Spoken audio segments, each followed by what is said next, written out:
I thought it sounded good though. Okay, so I survived. I survived my sneak attack. I was caught flat-footed, but I'm still here. I'm alive. I'm just gonna jump right into it because I finished my rant for now. I'll go into a whole nother rant as to why I hate fourth edition another time. But just to start off, I hit die. Seems to be a big one in becoming a deity, and something that deities actually possess. Um, if you've ever played a high level campaign and you've managed to reach above level 30, you quickly notice that characters um, start to resemble very much some of the things that gods can do in specialized areas, of course. But one of the rules that seems to be promulgated by deities and demigods, manuals of the planes, faiths and pantheons, and all those various other supplements, is that you need to have about 40 to 50 hit die to actually ever become a deity or to start picking up Deific rank and worshippers. I don't really think that's necessarily true, but all the deities, in the very least, after they become deities, have those hit die. So, um, I think that perhaps if one were to argue that a deity possessed a rank of 1 and had 50 hit die and levels in wizard and God knows what else, they'd appear to be much higher in rank to a layman, someone who doesn't know, how divine spark works, um, and appear to be a much higher rank, rank of 5 or rank of 6, because of this, just the sheer things that they can do. So that's one thing that I think really needs to be accounted for when creating a Deific rank system is how many hit die and in hit die in what does the deity actually possess, um, or for that matter, possess before they ever became a god, because those hit die don't go away. So if they had 50 hit die in outsider levels, or if they were, a 50 hit die elemental like Osuth was probably before they ever became a god, then um, they're clearly going to be more powerful than a deity who just rose to divine rank 1 and had 2 hit die. An example of this is Midnight in the Forgotten Realms, who eventually became Mystra. She was a 7th level wizard when she did that. So clearly, she doesn't have 50 levels in Archmage. That's going to help her in her Deific rank, not that she really needs it. Um, another uh, another one that's obviously important is worship. Clearly, power is drawn from worship, and I would argue that um, worship, as a greater sense, actually has to be faithful, and that it can double up. I mean, why couldn't you worship Corlon and Sahin at the same time? It doesn't make any sense. Why couldn't you worship Morden and all the various other good dwarven deities at the same time? It doesn't make any sense. So I would allow for double up, but it would also, in my opinion, mean that you weren't giving as much power to each specific deity as you could be if you were just worshiping one. So this allows for the existence of lesser deities to still be drawing worship from, people's general worship of other deities. Um, my biggest one is acknowledgement. In my opinion, this is how evil deities should function. It's why people get into wars. It's why deities have backgrounds. They may predate their rise to deityship. It's why deities continue to have background and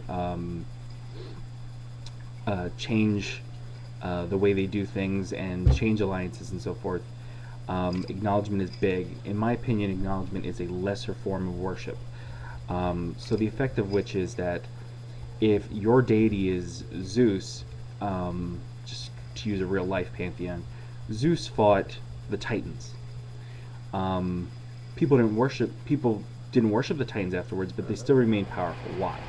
Well, arguably because they had a lot of hit die. But I would argue that Titans remain in existence and Titans remain powerful because of the story of Zeus. Every time somebody acknowledged Zeus's existence, either through worship or acknowledged it through a reenactment of his history or told the story of Zeus, they were also telling the story of the Titans. They were also telling the story of how he killed his father, Cronius. They were also telling these stories. And the same is true for you know, Loki and Thor. People didn't worship Loki, but they did worship Thor, and so by proxy, Loki stayed in existence. Um, and so, acknowledgement, in my opinion, should be a force to be counted on. Should be something that deities can draw power from, because if the the good deities are drawing power from their continued acknowledged existence through worship, then to some extent, evil deities should be drawing power from the acknowledgement of their existence from these same stories. Um, this also allows for the existence of powerful evil deities without actually having the necessary worshippers um, in existence worshiping them. It allows for a small cult of Shar to exist while still having her be powerful. It allows for, bands of the Church of Sirik to be in existence in isolated areas and to meet in secret, and maybe not even to worship so faithfully, but still have Sirik in existence and powerful. Have him be a real threat. So acknowledgement is very, very important in this sort of system. Another one that I'm going to talk about without getting into too much detail because it gets complex is progenation. These are usually coupled with racial deities. Corellon, Morden. One of the big things is they say the Morden forged the dwarves. Well, why bother? Why bother influencing the world at all if you weren't going to draw worship, if you weren't going to draw power from it? In my opinion, this goes back to acknowledgement. Each elf in existence acknowledges that Corellon exists merely by existing. If an elf exists, then Corellon continues to exist because he created them, and they're intrinsically tied. They're intrinsically tied via their culture, via their appearance, their constant, small, continuous prayer to Corellon. The problem that I have with this is that this should have a law of diminishing returns in the same way that worship does, i.e., the more worshippers you have, the harder it is to gain more work. Well, I shouldn't say the harder it is to gain worshippers. The higher you go up in Deific rank, the harder it is to get to the next rank via worship. The same should be true with acknowledgement and progenation. So for every elf that increases Corellon's power by existence, the harder it becomes for him to maintain that same connection that's granting him the power. So by the time he reaches 500,000 elves, it starts to become difficult to maintain his continuous benefit from their existence, which would allow him to then seek out other forms of power, i.e. through continuous worship, perhaps even through hit die, and various other ones that I'll go into later. Just as a side note, I don't believe that in the system that one god should rely on only one source of power. I'm a firm believer that the gods are a mix in all respects of all these various different types of power gathering. My next one is servitorship. Now, what does this mean? This is what Azuth did. This is what Savras did. This is what Velsharoon did to get power. They essentially were granted power from another deity, a deity who had achieved too many ranks, a deity who had just needed to spread the power around for whatever reason. Now, the question here is, why bother? Well, the fact is that deities fade into existence. People stop worshipping them, their domains stop being relevant, their portfolios aren't necessary anymore, there's a newer, hipper deity on the block that has the same portfolio. What's the point? Well, what this allows for is for someone like Kosuth, who is a god of fire, a god of invention, a god of new ideas, that sort of thing, to stop beating around the bush and pick up a powerful blacksmith perhaps a warrior in his service, and make them a god of the forge, without having to change his own image. So not only is there renewal perhaps in his own worship, but at the same time, by granting this servitorship, by raising this person to deityship, he garners worship too, and he garners a percentage of the power as well that this person is getting from worship and acknowledgement. So you have situations where Tyr is granting power to Ilmater, who's granting power to Torm. You have situations where you have Velsharoon, who's getting power from Savras, who's getting power from Azuth, who's getting power from Mystra, and the chain runs back up the line, i.e., anybody who's worshipping Velsharoon is actually granting power to Savras, who's actually granting power to Azuth, who's actually granting power to Mystra. And the chain continues down the line.